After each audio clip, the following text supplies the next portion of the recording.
터키와 오스만 제국 제10강은 유럽에 전해진 오스만 제국의 문화입니다. 자, 오스만 제국이 이렇게 강력한 세력을 유럽 그리고 지중해에 떨치다 보니까 그 오스만 제국이 갖고 있었던 영향력이 유럽이나 북아프리카 또는 페르시아에도 미칠 수밖에 없죠.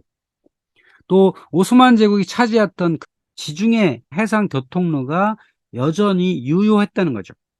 물론 16세기에 이렇게 아프리카를 돌아서 인도까지 가는 이 향료를 구하러 가는 통상로가 열렸잖아요. 그리고 신대륙도 가는 통상로가 열렸고, 그래서 이 대항해 시대가 열렸다 흔히 얘기를 하죠. 그 대항해 시대가 열리면 이 지중해 무역이 바로 사라졌다라고 생각하는 경향이 있지만 실제로 그렇진 않죠. 여전히 인도에서부터 아라비아해 홍해를 거쳐서 알렉산드리아 거쳐서 지중해를 가는 이 통상로는 유효했고요. 이 페르시아 통상로도 여전히 살아 있었습니다. 물론 영향력은 과거에 비해는 조금씩 내려가고 있었지만 17세기까지도 지중해 무역로는 중요했다고 하는 거죠. 지중해 무역로를 지탱했던 사람들이 베네치아 또는 제네바의 이탈리아 상인들이죠. 그 사람들이 여전히 동쪽에서 서쪽으로 다니면서 여러 산물들을 이동시켰는데, 이때 중요한 것은 아메리카의 은이 에스파니를 거쳐서 유럽에 도달했다는 거죠. 저 은이라고 하는 아주 중요한 화폐가 유럽에 생김으로써 무역이 오히려 더 활성화가 된 거죠. 그러니까 그 전까지는 서유럽이 동쪽에 팔 물건이 별로 없어요. 그러면 무역이 한쪽으로만 이루어질 수 없잖아. 양쪽이 왔다 갔다 해야 되는데, 그러니까 서유럽이 좀 부강해져야 동쪽에 있는 물건들을 많이 사올 수 있는데 그렇지가 못했다는 거죠. 근데 에스파냐가 아메리카의 은을 이렇게 들여옴으로써 이것이 여러 전쟁을 통해서 프랑스, 네덜란드, 영국, 이탈리아로 이렇게 퍼지게 돼요. 그러니까 여기에 은이 많게 되니까 알렉산드리아에서 동방에서 온 비단이나 도자기나 차 같은 것들을 쉽게 구할 수 있게 된 거죠. 그러니까 지중해 무역은 여전히 그 중요성이 인정이 되었다는 거죠. 그 에스파냐가 들어온 은이 그런 큰 역할을 했다고 하는 겁니다. 그래서 여전히 콘스탄티노플을 비롯한 여러 곳의 시장들은 활성화가 되었다라고 하는 겁니다. 그러니까 유럽의 역사가들은 이 오스만 제국이 지중해 동부를 차지함으로써 무역이 쇠퇴했다라고 이야기하는 경우가 많은데요. 절대 그렇지 않다는 거죠. 오히려 오스만 제국이 있음으로써 그 영내에서 무역이 자유롭게 되게 되는 거고, 여전히 동방에 있는 물건과 유럽에 있는 물건들이 서로 자유롭게 다녔는데, 특히 동방 지역의 물건이 유럽으로 이전한 경향이 더 많았죠. 그때 유럽이 은이 생겼으니까 더 많은 동방의 물건을 살 수 있는 기회도 생겼다고 하는 거죠. 그래서 동방의 비단, 이란산 카페트, 향신료, 뭐 도자기, 차 같은 것들이 여전히 콘스탄티노플의 시장에서 거래가 될 수 있었다고 하는 거고요. 여기에 중요한 상품 하나가 추가가 됩니다. 바로 그것이 커피였습니다. 자, 17세기까지는 어쨌든 지중해 무역이 활발하게 됐는데요. 17세기를 넘어서면서부터 이런 무역이 점점 어려워졌어요. 왜냐하면 향신료, 예를 들면 향신료 같은 게 인도에서 오스만 제국을 거쳐서 오는 것보다 바닷길을 거쳐서 아프리카를 거쳐서 포르투갈을 거쳐서 에스파냐까지 오니까, 또는 영국, 네덜란드까지 오니까 향신료의 가격이 대폭 싸지게 되는 겁니다. 그래서 이 제노바나 베네치아 상인들 입장에서는 향신료나 몇몇 물건들이 이익이 안 나요. 무역 상품으로서 가치가 없어요. 그때 발견된 게 바로 커피였습니다. 자, 커피가 어떤 경로로 탄생을 했으며 어떻게 유럽에 전파되는가에 대한 여러 가지 썰이 많이 있어요. 왜 커피였는가? 이 검고 쓴 이것이 과연 어떻게 탄생을 했는지 이야기가 많은데, 뭐 제가 좀 들었던 것들을 한번 정리해 보려고 합니다. 뭐 커피에 대한 썰은 여러 가지가 많은데요. 자, 그럼 커피라는 게 어떻게 탄생을 했느냐? 그 유래를 살펴보면 아마도 예멘 지역에서 차를 마셨는데, 차는 여전히 중국에서 넘어온단 말이에요. 가격이 비싸요. 그래서 차를 이렇게 우려가지고 홍차를 만들어서 마셨는데 차값이 비싸단 말이죠. 근데 과연 차와 비슷한 효과를 내는 어떤 식물이 없을까? 라고 찾아봤더니 에티오피아의 커피가 차가 가지고 있었던 카페인 성분을 함유했기 때문에 같은 효과가 있더라, 그 각성 효과가 있더라라는 것을 발견했다는 거죠.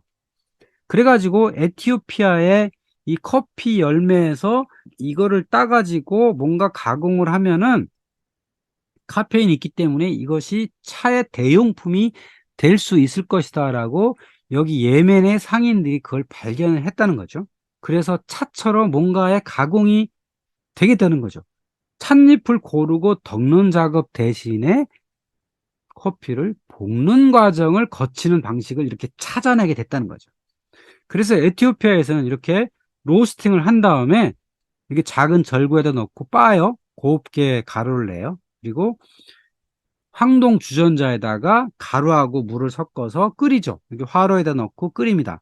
끓여가지고 이렇게 커피잔에다가 따라서 마시게 되는 거죠. 뭐 이런 경우에는 찌꺼기가 좀 있죠. 그런 단점이 있지만 어쨌든 이렇게 개발된 커피가 티리쿠네 이슬람, 바로 수피인들이 즐겨 마시는 음료가 되었다는 겁니다. 그러니까 예멘 지역 또는 히자즈 지역, 아니면 조금 올라가서 이집트의 알렉산드리 지역, 이런 데서 커피가 마셔지기 시작했다라고 하는 게 커피의 처음 출발점이라고 할 수 있죠. 그것이 오스만 제국의 영토를 타고 이제 북쪽으로 상륙해서 카이로를 거쳐서 이스탄불까지 오게 되었고, 1553년, 54년에 최초의 카페였던 차이 한 해가 탄생을 했다라는 거죠. 차이라는 게 차란 뜻이거든요. 그러니까 차도 팔고 아마 커피도 파는 그런 곳이었겠죠. 터키즈 커피를 주문시키면 뭘 주냐면 이렇게 구리잔에다 가루를 넣어가지고, 에티오피아 커피가 똑같아요. 끓여서 줍니다. 커피잔에 내려주고요. 마시기 전에 찬물을 줘요. 저도 처음에는 몰랐는데 이 찬물 용도가 뭘까, 이게 타먹는 건가 그랬는데, 원래는 어떻게 하냐면 찬물을 미리 마셔서 입을 헹군 다음에요, 그 다음에 이 커피를 마셔야 됩니다. 그리고 이걸 다 마시면 안 되고요, 찌꺼기 가라앉기 때문에 위에만 살짝 마시는 게 터키식 커피의 특징이기도 합니다. 여기까지가 오스만 제국의 커피가 전파된 그런 과정이라고 할 수 있는데, 자, 그렇다면 이 커피를 누가 서유럽에 소개했나? 이걸 문헌 기록을 찾아보면 이렇습니다. 의사이자 식물학자였던 레오나르트 라우볼프라는 사람이 1573년에서 75년 사이에 레반트를 여행했습니다. 레반트가 오늘날 레바논, 시리아 이 지역이죠. 여길 여행했는데 돈이 될 만한 새로운 식물과 약재를 찾아서 갔다는 거죠. 의사이자 식물학자였으니까. 그래서 거기를 다녀온 다음에 동방국가들로 여행이라는 책을 출간했는데, 여기에 이런 문장이 있다는 거죠. 이 지역 사람들은 분노라는 식물을 이용해 만든 차오베란 이름의 음료를 마신다. 잉크처럼 검고 질병 치료에 효과가 있다. 자, 두 번째 사람은 베네치아 출신 의사이자 식물학자였던 프로스퍼 알피누스였습니다. 이 사람은 1580년부터 3년간 베네치아의 이집트 주재 영사의 주치의였다. 그래서 이집트 지역을 여행을 했다는 거죠. 그래서 이집트의 식물의 관하를 출간을 했는데, 카흐바란 이름의 검은 음료 커피를 소개했다.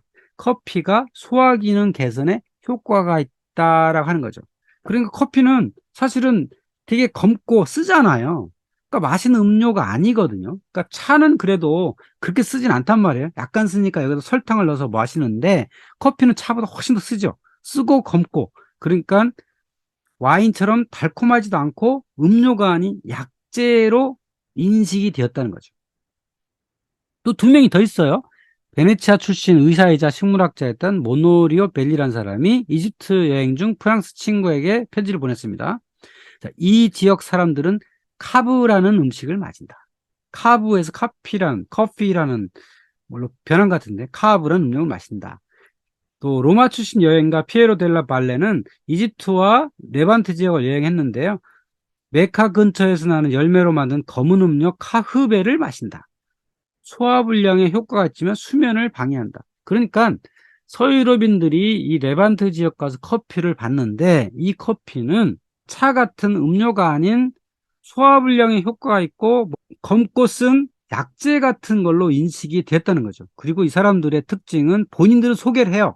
이런 게 있더라, 그 사람들은 마시더라 라고 소개만 할 뿐 본인이 마셨다거나 아니면 그걸 들여올 생각을 전혀 안 했어요. 왜 그랬을까요? 일부라도 좀 들여다가 유럽에 소개하지, 그걸 안 했단 말이죠. 여기에 좀 의문점이 있어요. 왜 이들은 본인이 마셨거나 아니면 들여왔다는 얘기를 하지 않았을까? 이후에 유럽에 커피가 들어오게 되는데 유럽 사람들은 커피를 무엇으로 봤냐라는 거예요. 첫 번째는 기업품이 아닌 의약품이었다는 거죠. 그래서 커피를 소개한 이들 앞에 4명 있었죠. 그 4명이 의사이며 식물 전문가였다. 이 사람들이 보기에 이 커피라는 것은 의약품이다. 소화불량에 좋다라고 소개했다는 거죠. 그리고 맛과 향이 아닌 소화 개선에 주목했다. 커피는 맛이 아닌 질병 치료 효과 있는 물질로 알려지면서 유행하기 시작했다라는 거죠. 베네치아, 로마에 처음 알려졌다. 우리가 아는 그 비엔나에 오스만군이 점령을 했는데 그 오스만군이 철수한 이후에 봤더니 그 푸대자루 안에 커피가 있었다. 그래서 그걸 가져다가 마시기 시작했다더라. 이건 전형적인 뻥이라는 거죠. 제가 봐도 그건 말이 안 될 것 같아요. 왜냐하면 커피는요, 처음 만나면 아무도 잘 못 마셔요. 검고 쓰고 맛도 없어요. 와인처럼 달지도 않고요. 차처럼 은은하지도 않고요. 그러니까 커피란 것은 맛이 아닌 질병 치료인 효과가 있는 물질로 알려졌다. 그래서 이것을 누가 수입했냐면 베네치아인들이 이거를 가져다가 소개했는데 이것은 약이다. 이렇게 소개했다는 거죠. 근데 처음엔 이것도 잘 안 먹겠다는 거죠. 왜? 커피라는 것은 이교도인이 마시는 거잖아요. 이교도인 소화불량을 다스리기 위해서 마시는 약재였기 때문에 초반에 이게 잘 전해지지 않았어요. 여러 번 시도를 했는데 불구하고 잘 전해지지 않았다라고 하는 겁니다. 그렇다면 왜 베네치아인들은 이걸 적극적으로 이렇게 소개를 했느냐라고 봤더니, 자, 17세기의 상황이 무역이 점차 어려워지고 있습니다. 지중해 무역이 어려워지고 있는데 향신료 같은 것들이 무역 상품으로 가치가 없는데 뭔가 좋은 게 없을까라고 고민했을 때 바로 커피를 좀 대박 상품으로 들여오면 어떨까? 비록 의약품이지만 어쨌든 의약품이잖아요. 그래서 이거를 들여다가 소개를 많이 했어요. 그래서 베네치아 그리고 마르세유에 가장 먼저 커피가 도달했다라고 알려져 있습니다. 그러니까 지중해 무역상들한테 커피는 의약품으로 새로운 대박 상품의 가능성이 있었다. 비록 이교도가 마시는 약재지만 그거를 유럽인도 먹지 말라는 보장은 없잖아요. 그러니까 이것을 적극적으로 소개를 하게 되었다는 거죠. 바로 베네치아의 그 상관에 맨 먼저 도달을 했을 것이다 하는 거죠. 베네치아와 마르세유의 항구에 커피가 맨 먼저 들어오기 시작했다고 하는 겁니다. 기록상 맨 처음에 카페가 탄생한 것은 1652년에 런던이었습니다. 왜 베네치아가 아니고 마르세유가 아니고 런던이었을까? 이걸 보면 당시에 17세기에 유럽에는 이 마녀 사냥이 횡행을 하고 있었어요. 그래서 마녀 사냥에서는 이교도의 뭐 물건이나 이교도의 음료를 마신다는 건 쉬운 일이 아니었다는 거죠. 근데 영국은 변방이었기 때문에 그런 거에 조금, 아니면 영국은 개신교로 이미 많이 퍼져 있었기 때문에 그런 마녀 사장에 좀 약했거든요. 그러니까 뭔가 새로운 거를 할 수 있는 환경이 조성이 되었다는 거죠. 그래서 기록상으로 1652년에 런던에 가장 먼저 카페가 생겼다. 근데 아마도 베네치아에도 카페가 생겼을 가능성은 있어요. 그러니까 기록에는 런던이 먼저 생겼지만 베네치아에도 비교적 마녀 사냥에서 자유로운 편이었거든요. 비교적 교황의 말도 잘 안 듣고 그런 지역이었기 때문에. 그래서 아마 그 카페가 생겼을 텐데, 오늘날 역사적으로 가장 유명한 카페는 카페 플로리안이죠. 1683년에 생겼다고 하죠. 지금까지도 운영이 되고 있는 카페 플로리안입니다. 아마도 베네치아에서 먼저 생기지 않았을까 싶습니다. 하지만 기록상으로 맨 먼저 탄생한 건 1652년에 런던이었다라고 하는 겁니다. 또 크로아상이라는 것이 있습니다. 유럽인의 거의 조식이죠. 여러분이 유럽에 뭐 출장을 가셔가지고 호텔 조식을 먹게 되면 물론 다양한 것들이 있지만 그중에 가장 기본적인 게 크로아상입니다. 제가 도미토리에 갔더니 크로아상을 한 가지만 주더라고요. 그 다음에 별 2개인데 갔더니 크로아상이 2가지 종류가 있었어요. 별 3개인 호텔에 갔더니 크로아상이 3가지 종류가 있었습니다. 이만큼 크로아상을 사랑합니다. 근데 이게 초승달 모양을 생겼잖아요. 그래서 이게 초승달이니까 오스만 제국에서 넘어왔겠구나라고 하는 추측이 가능하죠. 그래서 이런 썰이 생깁니다. 바로 키펠에서 출발했다는 거죠. 비엔나의 제빵사에 의해서 처음에 탄생을 했다. 그럼 이 제빵사는 왜 그렇게 만들었냐? 자, 비엔나를 1683년에 오스만 제국이 포위했단 말이에요. 포위하고 몇 달 동안 있다가 철수했는데 그 나쁜 놈 오스만군의 깃발에 그려져 있던 초승달 모양의 창안해가지고 뿔 모양 빵을 만들었다는 거죠. 초승달과 별이 이 터키 국기죠. 오스만 제국 국기에서 초승달처럼 있으니까 저 오스만군이 빨리 물러나가라고 하는 기원에서 이 빵을 만들었고 침략을 절대 잊지 말자는 뜻에서 이거를 먹게 되었다라고 하는 거죠. 그래서 비엔나 사람들은 이 빵이 뿔 모양과 비슷하다는 뜻으로 키펠이라고 불렀다고 하는 거죠. 그것이 어떻게 파리가 넘어갔냐? 그 장본인은 마리 앙뚜아네트다. 루이 16세의 아내였던 마리 앙뚜아네트가 합스부르크 출신이죠. 근데 프랑스로 시집을 간단 말이에요. 시집을 갔을 때 파리에 오면서 즐겨 먹던 키펠을 가지고 옵니다. 그래서 그 키펠이 쿠라상이 됐다라고 하는 이제 전설이 내려오게 되는 거죠. 근데 이 티르키예 사람들은 본래 이거는 티르키예 거다라고 하는 주장이 있어요. 무슨 비엔나에서 만들었느냐? 우리도 원래부터 있던 거다. 이슬람의상 초승달 모양으로 만든 전통빵이다라고 하는 주장이 있는 거죠. 어떤 게 맞는지 모릅니다. 뭐 이 지역에서 빵을 만들다 보니까 이렇게 만들어졌겠죠. 근데 서유럽의 주장은 비엔나에서 만들어서 프랑스와 이탈리아로 퍼졌다고 하는 거고, 이 티르키예 사람들은 원래 우리 땅에 있었던 그거다라고 하는 거고요. 믿거나 말거나죠. 또 오스만의 복장, 즉 투르크식 복장이 서유럽에도 상당히 많이 퍼졌습니다. 그러니까 16세기에 오스만이 최강대국이었으니까 그 강대국의 복장을 따라하는 문화들이 생겨났다는 거죠. 여기 헨리 8세라고 하는 영국왕이 있죠. 영국왕의 복장을 보면 오스만의 술탄의 복장과 비슷합니다. 술탄의 복장의 특징이 뭐냐면 유목민의 복장이에요. 유목민의 복장은 일교차가 큰 거에 대비를 할 수 있어야 돼요. 그래서 두꺼운 옷을 입는 게 아니라 옷을 여러 겹을 겹쳐 입습니다. 그래서 아침에는 많이 입고 낮에는 벗고, 그러니까 옷을 여러 겹을 겹쳐 입는다가 이 트루크식 복장의 특징입니다. 그래서 헨리 8세도 트루크식 복장을 입고 있다라고 하는 거고요. 한스 홀반이라고 하는 화가가 그린 대사들이라는 그림이 있습니다. 이 그림에 보면 이 왼쪽에 있는 대사의 복장도 비슷하죠. 옷을 여러 겹 겹쳐 입는 스타일을 하고 있다. 또한 카페트가 있죠. 여기 카페트. 바닥에도 그 카페트 무늬가 있고요. 여기 보면 카페트가 이렇게 있는데요. 이것도 바로 튀르크식 카페트예요. 튀르크 카페트가 서유럽에도 많이 퍼졌고 영국까지도 많이 건너갔다. 이런 것들을 보여주는 증거라고 할 수 있죠. 이게 로렌조 로또가 그린 성 안토니아 구호금이라고 하는 그림인데요. 여기도 보면 카페트가 있어요. 카페트가 이렇게 투르크식 카페트를 볼 수가 있죠.